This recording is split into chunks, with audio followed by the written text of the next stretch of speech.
ఇప్పుడు రాష్ట్రంలో సీఎం రేవంత్ రెడ్డి ఏం చేసినా తప్పే, చేయకున్నా తప్పే అన్నట్టు అయిపోయింది. ఆయన మాట్లాడినా తప్పే, మాట్లాడకపోయినా తప్పే. ఎందుకు ఈ మాట అంటున్నామంటే, సీఎం ఎప్పుడు ఏమంటాడా దానికి ఎంబడే కౌంటర్ ఇద్దామా అన్నట్టు రెడీగా ఉంది ప్రతిపక్షం. ఎస్పెషల్లీ బీఆర్ఎస్ అయితే ఆయన ఆ అంటే ఇంకేదో అనేసినట్టు, ఊ అంటే ఇంకేదో అనేసినట్టు, ఆ అంటే అమ్మహ వరకు తీసుకుపోయే రేంజ్ లా బీఆర్ఎస్ పార్టీ రెడీగా ఉంది.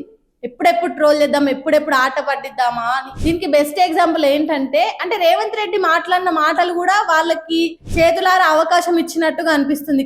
ఆ మాట ఎందుకు అన్నామంటే, నిన్న బీసీకి సంబంధించి ఒక సభ జరిగింది.